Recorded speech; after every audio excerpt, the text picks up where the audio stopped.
ದೇವಕಿ ನಂದನ ಯಾದವ ಕೃಷ್ಣನ ಭಜಿಸುವ ಶರಣ ಗುರು. ಎರಡನೇ ಸ್ವರೂಪ ಆದಂತ ಹೊನ್ನಾವ ಮಂತ್ರಾಲಯ. ಆ ದೇವರ ಸ್ವರೂಪನೇ ಇಲ್ಲಿ ನೆಲೆ ಆಗಿದೆ. ನಮ್ಗೆ ಒಳ್ಳೇದಾಗುತ್ತೆ ಅನ್ನೋ ನಂಬಿಕೆ ನಮ್ಮಲ್ಲಿದೆ. ತುಂಬಾ ಇದು ಪಾಸಿಟಿವ್ ವೈಬ್ಸ್ ಕೊಟ್ಟಿದೆ ನಮ್ಗೆ. ಇದರಿಂದ ತುಂಬಾ ಇನ್ಸ್ಪಿರೇಷನ್ ಆಗ್ಬಿಟ್ಟು ನಾವು ಇಲ್ಲಿಗೆ ಬಂದಿದ್ದೀವಿ. ಇಲ್ಲಿಂದ ಇವಾಗ ಇದು ಬಂದಿರೋದು ನಾವು ಫಸ್ಟ್ ಟೈಮ್ ಬಂದಿರೋದು. ಇದರಿಂದ ನಮಗೆ ಒಳ್ಳೇದಾಗುತ್ತೆ ಅಂತ ಒಂದು ನಂಬಿಕೆ ಇದೆ. ಮಂತ್ರಾಲಯಕ್ಕೆ ನಾವು ದೂರ ಆಗುತ್ತೆ, ಹೋಗೋಕ್ಕಾಗಲ್ಲ. ಅದಕ್ಕೋಸ್ಕರ ನಾವು ಇಲ್ಲಿಗೆ ಬಂದಿರೋದು. ಆ ದೇವರ ಸ್ವರೂಪನೇ ಇಲ್ಲಿ ನೆಲೆ ಆಗಿದೆ ನಮಗೆ.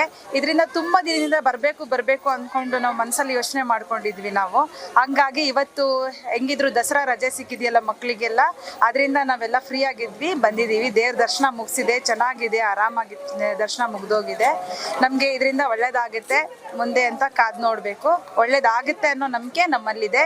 ಎಲ್ಲರೂ ಬರಲಿ, ಹೀಗೆ ದರ್ಶನ ಮಾಡಲಿ.